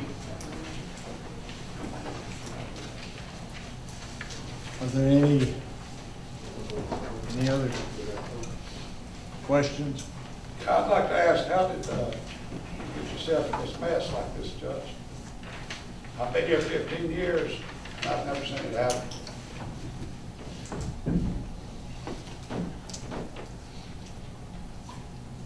I think, John, to simply answer that is expenses. There has been no increase in revenue, especially in the last 3 years. Well, when you see That that, will you got to offset. start cutting back. It's like me, I could hire 100 deputies, but I could work them for 3 months, and I'd have to lay them off. Spend it all at one time, then it's all gone. You got to learn how to manage. And revenue, you say have went down. You think they've not went down for other offices? Absolutely. And you think we should pay for your mistakes and all these law enforcement officers be laid off for it? I'm not saying that. I'm not saying that. Highest crime is, it's like I indicted 7 drug dealers last week. And every holler out there needs patrolling, and the complaints that we answer, and the transports that we transport. How am I going to do it? I used to be running the tax office and I don't have nobody on the road. I don't feel like it would be fair for the court to cause the sheriff to have to lay off law enforcement when they're not even laying off one of their employees. Why should we pay for your mistakes?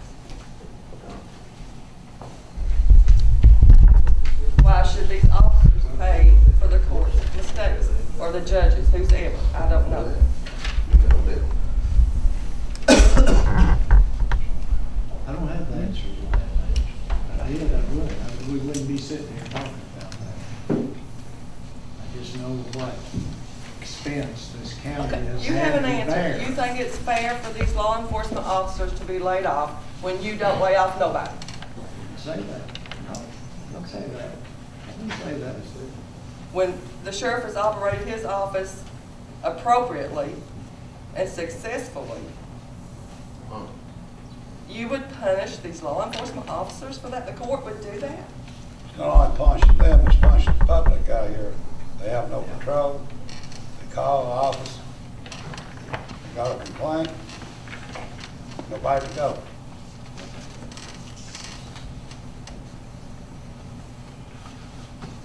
This has been ongoing, you know that, for several years. You have asked us for several years to pay insurance. We do not have the money. We can't pay the insurance. I give you excess fees. I plan to give you more excess fees this year. Yes, sir. What, I think I made a statement a year ago or more that I understand that. But what happens when we don't have the money to pay that? I don't have the money. That's what I'm saying. I know you don't. And we don't either. I borrow money from the state every year to operate. Yes.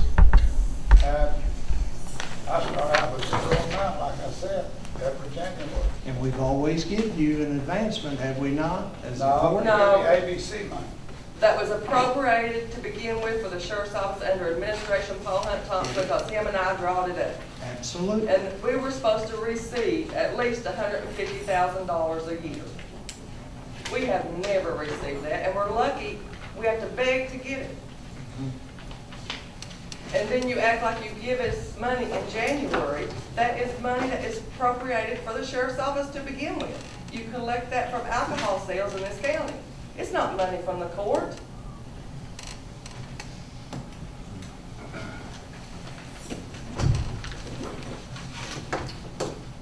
Floyd? You all have anything to respond?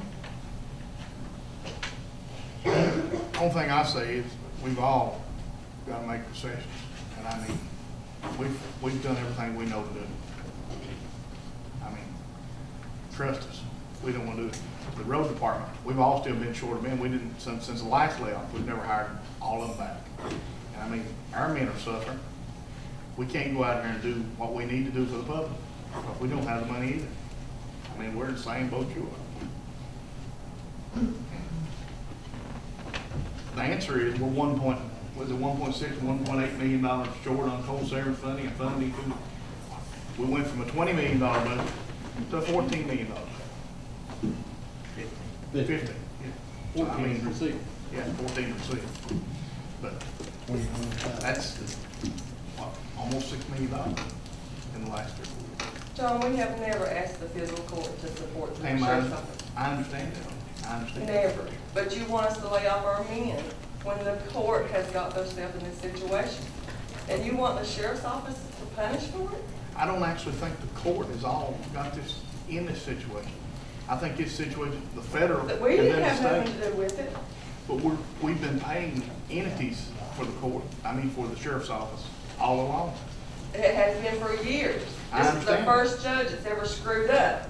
I understand that, but it's tough decisions that we really don't want to make. Trust us. Well, okay, how can you cause the office to lay off and our employees not have insurance when all your alls do and nobody gets laid off when you guys are the one that have messed up? Is that fair? I don't see that you guys, as you say to us. Well, I don't what's know screwed up. who's messed up. I told you, I don't know whether it's the magistrates or the judge.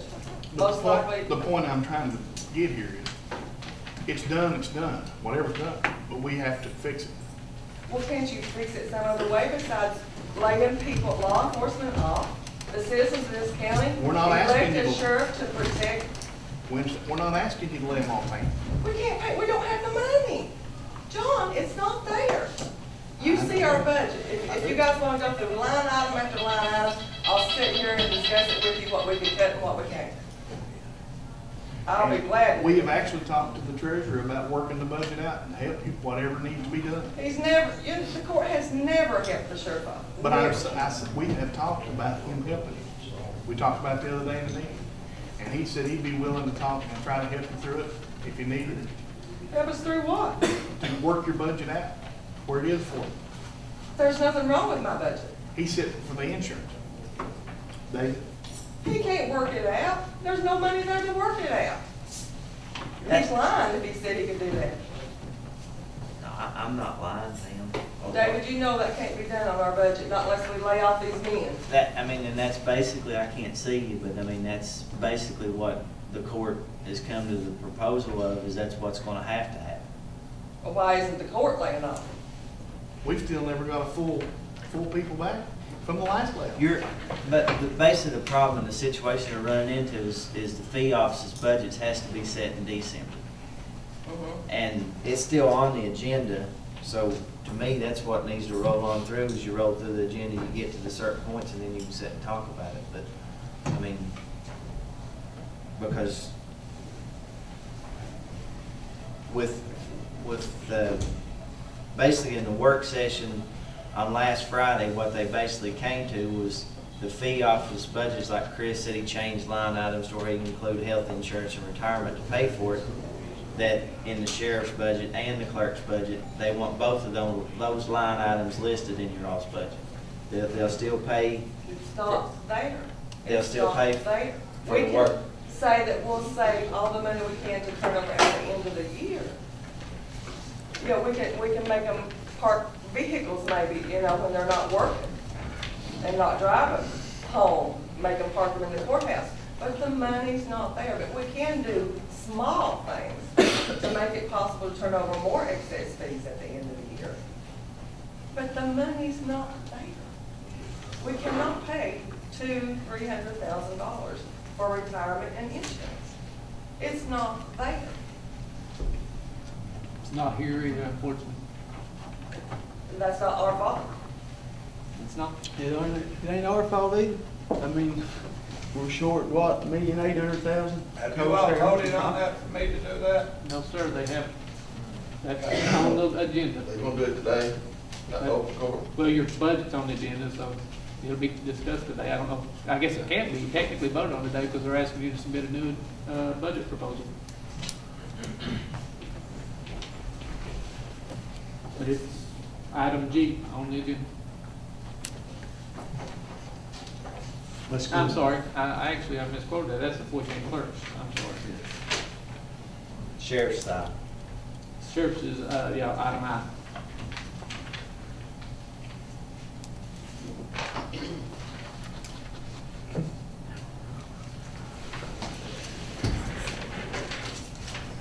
Let's go down through and begin as we started. Resolution A, 13. They said they could borrow more money, so I think you need to table that. Okay. You can only borrow a percentage of what your budget is. And I think it's 1/12 of what your budget is. And I'll pay that back in December. I've got to collect November taxes. I have money comes in December the 10th.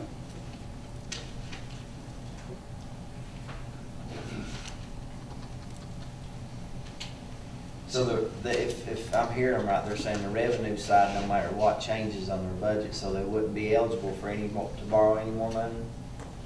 Pam? Do what now? No matter what on your budget, your revenue sides, your expenditure side's what you're gonna have to change. Correct. The revenue Revenues side. is not gonna change, therefore we cannot borrow at 1/12 of what our budget is. So you can go ahead and pass that, I guess is what she's saying. Yeah. Or vote on it, I shouldn't say pass. Motion by Magistrate Goble. Second. Second by Magistrate Akers. Clerk will call the roll for a vote on Resolution A. Magistrate John Goble. Aye. Magistrate Hattie Owens. 4. Magistrate Warren Jarrett. 4. Magistrate Ronnie A. 4.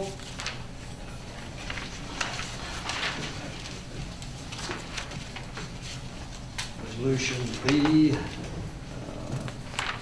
And Judge, I think we talked about it the last one, we do it at the March. March. Yeah. March. So table it. Have a motion to table this Motion. also again. Motion by Magistrate Goble. No. On these resolutions, the date needs to be changed on top of it. That's What about Wednesday's date on? You got what? Wednesday's Wednesday's date, you say the 20th. Do I hear a second on tabling Resolution B? Second by Magistrate Owens. Clerk will call the roll for vote. Magistrate John Goble. 4. Magistrate Hattie Owens. 4. Magistrate Warren Jarrett. 4. Magistrate Ronnie Akers. 4. Resolution C, 13-1203, dealing with surplus property.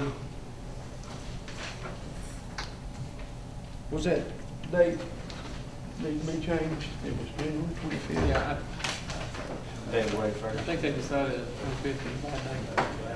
First, February.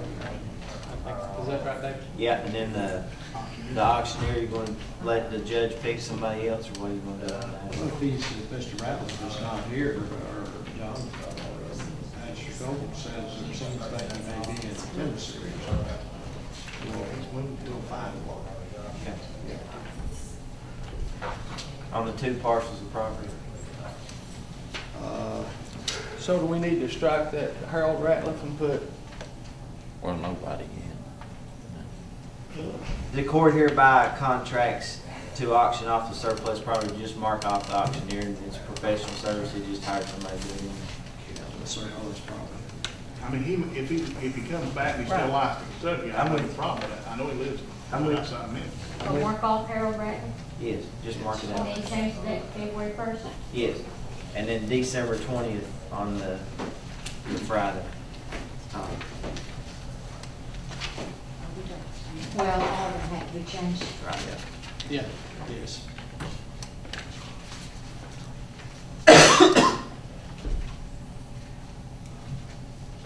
The next one's already been done too. Surplus vehicle. Motion. Motion. Motion. Motion by Resolution D, 13-1204, motion by Magistrate Akers. Need to mark off that Harold Ratliff. And you change the date to February 1st. And then finish the property, did we? No. Sorry. You finish the property. Oh, the property. Okay. Do you need a motion for that? Motion. Second. Motion by Magistrate Akers, second by Magistrate Goble. Clerk will call the roll for a vote. Magistrate John Goble. 4. Magistrate Hattie Owens. Against. Magistrate Warren Jarrett. Against. Magistrate Ronnie Akers. 4. Judge Marshall. And I should say too, I'm sorry, that there have been some discussions in an earlier meeting about the tourism building, but there is an issue with the title there that may prevent that. So there's literally no way that they can legally move forward on that one at this time. We will need to get the information from the Commonwealth. State of Kentucky, yes. State of Kentucky. It would allow us to sell that property. Okay. Surplus vehicle, Resolution D, 13-1204, surplus vehicles and equipment. You have that list, Judge? I've got it right here. Today gonna be the same, 25th? February 1st, February 1st. 10 o'clock. You got a white Ford cabin chassis. I think y'all said that was a water truck or something. The gasoline powered pump, a tank, built by RNS or Reynolds Truck Equipment, a top kick,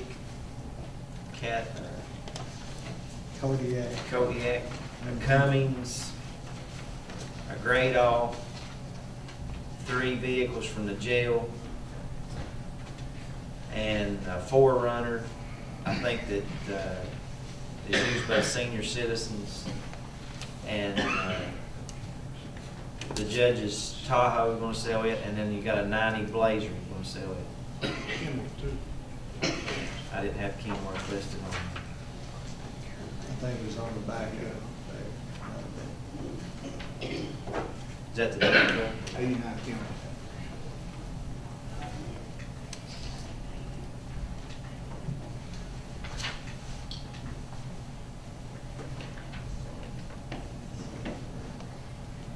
We need to change the same thing on auctioneer if it's like. Okay. Would you just mark it out before we hear about contracts and auctioneers? Motion by Magistrate Goble. Second. Second by Magistrate Akers for Resolution D. Clerk will call the roll for a vote. Master John Goble. 4. Master Hattie Owens. 4. Master Warren Jarrell. 4. Master Ronnie Akers. 4. Resolution E. 13-1205 is the asking County Attorney Keith Bartley to talk and see if a lease agreement. I think we actually took that up on Wednesday, if I remember correctly, Judge. We did. I think we had both. If we didn't, we need to do that. But basically, to allow me to essentially try to negotiate a deal with Southern and bring that back to the court for its determination tomorrow. Have you had a chance to contact? Motion. Motion by Magistrate Goble. Second. Second by Magistrate Owens. Clerk will call the roll for the vote. Master John Goble. 4. Master Hattie Owens. 4. Master Warren Jarrell. 4. Master Ronnie Akers. 4. Resolution F is being rescinded, is it not? Be no layoffs this time. No. You need to take a vote. We need to vote. Do I have a motion? Withdraw that. Motion to table. Second. That is F. Let me redo that, Judge. Motion to rescind this motion. Yes. Motion to rescind Resolution F by Magistrate Goble, seconded by Magistrate Akers. Clerk will call the roll for vote. Master John Goble. 4. Master Hattie Owens. 4. Master Warren Jarrell. 4. Master Ronnie Akers. 4. Resolution G, 13-1207. This is the 2014 Floyd County Clerk's budget. And obviously, if y'all are going to ask him to pick up the tab on health insurance retirement, he's going to need, he made some changes Wednesday, and he'll probably need to make some additional changes and submit that. Motion to table this. All that's done. Magistrate Goble to table Resolution G. Do I hear a second? Second. Second by Magistrate Akers. Clerk will call the roll for vote. Master John Goble. 4. Master Hattie Owens. 4. Master Warren Jarrell. 4. Master Ronnie Akers. 4. And then also Resolution H, 13-1208 is the 2014 maximum amount for deputy clerks. We'll table it too. That'd be necessary to table That's the for same, no, I don't think so, because, I mean, that's the same I've had all along. I mean, I'll have to make decisions, and I don't have the money. Pam, I know we talked about that, and I do have a larger budget, but no, I don't have enough money to pay for retirement and insurance both. I mean, I'll have to make tough choices too.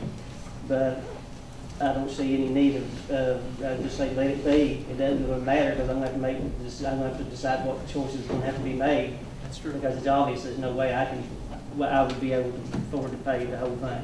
So I have to make decisions pertaining to that too. But I would ask that remain as is. Well, Chris, since you spoke to me, why did you agree to do it if you don't have the money? What I agreed to do. You're going to, like the judge, you're going to spend more than what you have? No, what I agreed to do was to pay the insurance and half of my retirement. That was the best that I could do. So you have that money? I could do that, but to pay the other half, I don't. We can't do that. And I'm not going to say I can pay it. But that's what I'm saying. I wasn't saying it in a derogatory manner to you. I just saying Yes, I want. you did. No, what I'm saying is that I do. It's going to cost me too to do this. There's no question about it. And not that I've got it. I do. I'm better shape than you are for sure. Exactly. But I'm still going to have to make some tough choices because I do not have it to cover. I wouldn't agree to pay it if I didn't have it. I would not lie. I agreed to pay what I said I would pay. I said that I would pay the health insurance and half from January to June retirement. That was it. That's what I said. I'd agreed. They asked me what could I do. I went back and I crunched the numbers as tough as I could because I know they had tough decisions to have to make. Are you going to have to lay off? I'm going to try to do it. I don't know right now. I have to go back and crunch numbers now again and see. I will have to eliminate one position. One? I don't know what I'll have to do from there. But I'm not, in no way in the world am I wanting to talk negative towards you. I mean, when you said I've got a $10 million budget, it may sound like that I get to keep all that. I'm far from it. I get to keep a very small amount of what kind of budget that I have. That's what I collect. Okay, answer me one question. You Yes. know you have a lot more excess fees than what the sheriff's office has. Oh, most definitely I do. Okay. Yeah. I definitely I do. Okay. Motion. Motion by Randy Madge. says we can't do it. You can't do what? My only thing with the budgets is the salaries from the fee offices pertain to the budgets, and if that's not reflected in the budget, that's one of the reasons we talked about litigation about one employee versus all employees providing a benefit to. And if So you want to address them both at the same time? I think you got to. I think they're going to have to call a meeting probably, well, it's got to be done before December 31st. Yeah. So there's going to have to be a meeting between now and December 31st to address these, budget changes. I need to rescind the motion. I don't quite understand what you're talking about there, because my budget's never identified exactly what the maximum amount of salaries has been in there. No, but I mean, but far as one part of the budget's like the revenue side has to equal your expenditure side. And if you know what some of your expenditures is already going to be, saying, you know, you can set or amend just like we did 2003 budget before. Yeah. But once you set it, it's just like them setting the jail budget. They can't go back and necessarily change the jail budget because it has to be prepared before our budget. So the fee officers are basically the same way. If you set that in January, you're riding with that for 6 months until December. It's not like the fee officers are going to go over their cap, no way. No, I mean, They there's don't no have way to- I'm going to get it. I'm just asking that it be left alone. That's Right. what it is. It always has, it's been that anyway. I don't Right. see any, I don't understand why I can't just leave it at that. I mean, I'm gonna make the choices what I'm gonna have to make. I know. But I don't see That why it has no bearing on the budget. can't be left on that. We was talking about legal issues with you. That's all. Well, I think where David's come from is he thinks that your budget may be changed if you have to go back and say, okay, I've got to pick up the tab for this health insurance and retirement, then that's going to not let you have your numbers come to zero. I'll make sure that comes to zero. I know you will, but that's basically what Department of Local Government told me. Well, actually, it's got life and health insurance on this resolution included. Well, life insurance is just an extra added benefit he does, and I think Chris does a little bit extra with health, or did do. And then just table this and I'll present them both at the same time. Who made the motion? I'll make my Motion by Magistrate Gerald to table Resolution H. Second. Seconded by Magistrate Akers. Clerk, call the roll, please. Commissioner John Goble, Oh, Mr. Eddie Owens. Four. Mr. Warren Gerald. Four. Mr. Ronnie Akers. Four. Resolution I, 13-1209.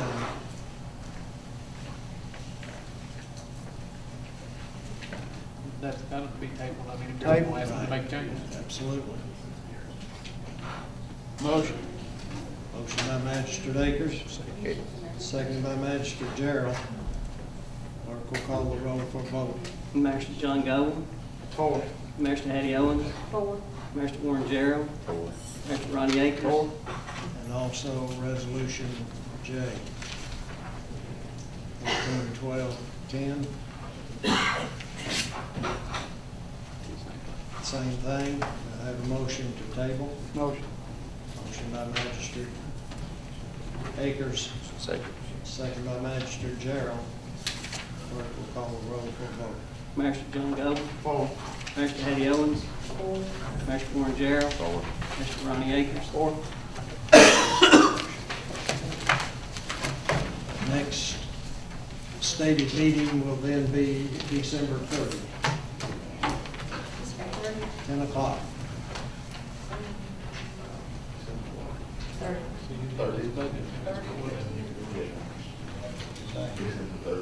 We will need the budget amendments on the Friday before, that will be the 27th. I believe is correct. 27th, December.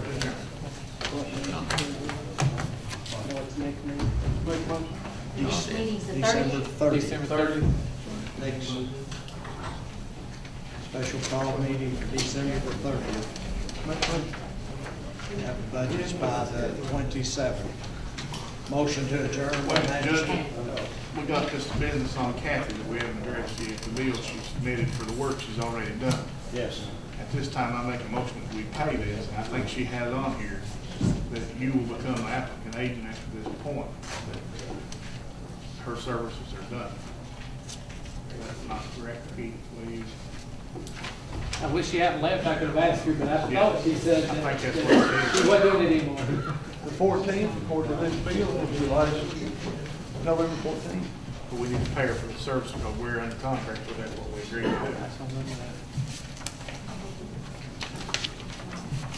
We do appreciate her service, you guys have to man.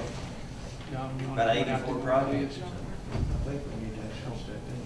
Yeah, where's she at? Well, that's what the court basically did, it's just you're paying her for contracted services, she quit, so then you're making a motion. See that. That's what you all said. She said it, or? I think she said it, but let's ask her just be sure.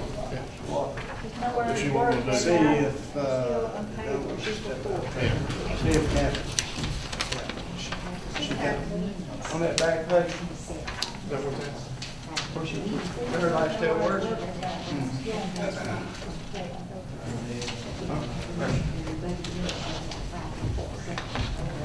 Kathy, they had a question. We thought we heard something earlier, we wanted to be sure, we don't want to sell you short. They're talking about going to pay your bills, but did you say earlier that you were through, you're not doing that anymore? I have been on what I call hiatus when I learned that there was no intention of paying. I guess I asked a poor question. I think that they intend to vote to pay you your bills. Okay. But I guess from this point forward, did we Okay. understand you say that you're through? No, this point forward, as long as I know that there's nothing, I mean, what I stated before was, I did this job by vote of fiscal court. And if I didn't do the job, I would assume it'd be the same thing, vote by the fiscal court. I intend to work at it as long as that's what the fiscal court wants me to do. Now, that said, there's not a whole lot left to do. You know, once we get this 508 totally done to their satisfaction, which it is done, don't misunderstand me, but they asked me for copies of this, or I need a different letter worded this way. It's little nicking pieces. Okay. I don't think anybody, and I hate to speak for them, I don't think anybody had any question about that. I think they thought you said earlier that you were through with it. No, I Okay. never said that. Okay. Never said that. That's what they wanted to clarify. Yeah. Is that it? See for me? Any questions? I'm here. With that, I just make a motion to go ahead and pay Ms. Newsom for what she's already done at this point with the bills we have. Second. Now, if I may interrupt, and I proceed forward like business as usual? Well, that's what for this court to decide also, because this is, you know, and if we're this close, then it's finished, you know? It has to be closed out. Yes, and I don't have the P4 yet. Yeah. How long do you think what do you think it's gonna take to do that? It may be, there may be a 2-month lapse period of time that I get nothing else to do. It's totally up to the state at this point, because they're gonna turn our 508 over to FEMA. And that said, I will get a P4 completion. I will transfer every total for the 90-some files that represent a project work order to this P4. Then once that's done, signed, sealed, delivered, it's done, we wait for them to send us a letter that's closed. There's not a lot of work left to be done, in other words, on my end of it. So there's not a lot of error left to be done? No. But I think the issue at hand is, like I said, we've got a motion. Did we ever get the final letters for closure on the other past? Yeah, all of them. Now, they haven't sent us a final closure on the 2007. Was it the ice storm? And I know where we're lumped in district, or not district, but region 4, we are with states that have mega and disasters, and we're kind of in some sort of a line, you know, we'll want to wait when we get ours closed out.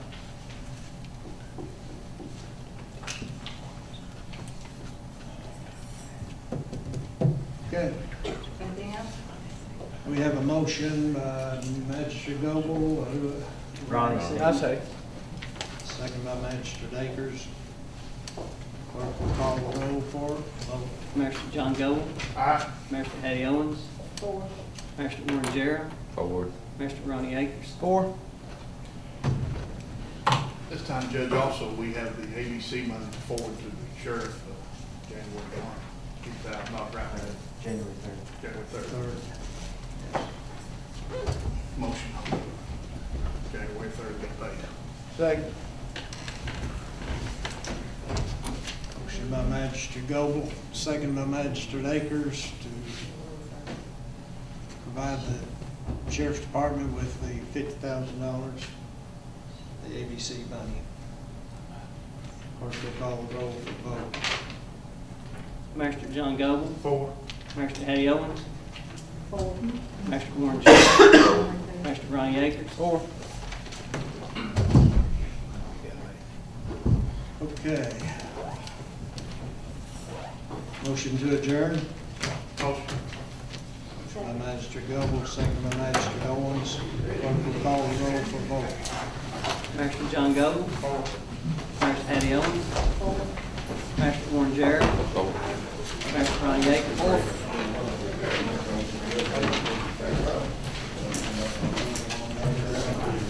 Right here's a list of that stuff. You have to keep in mind. The Department of Local Government posted it.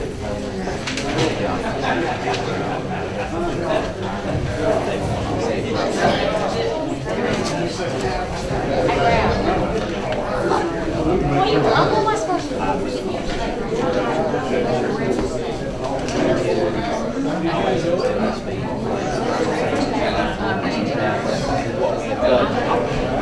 Then we can disperse it. Like he said, his child support makes reasons, whatever. So then if you take all that into consideration.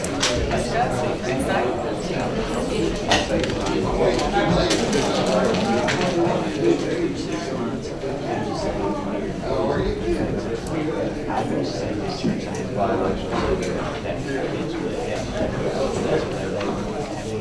Yeah, I'm in the minutes for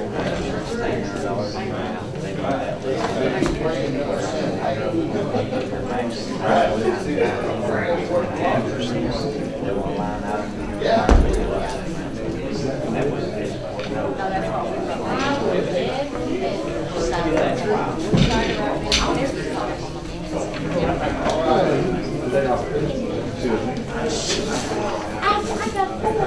gotta go back and redo them. I mean,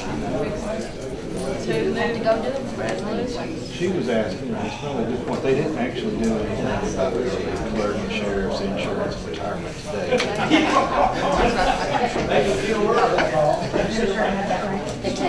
Guess it'll come up next week. December 30th. I'm off that day. That's the last day they go.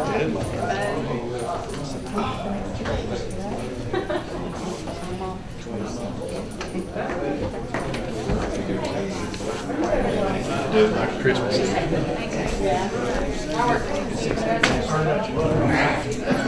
See, I'd rather, they give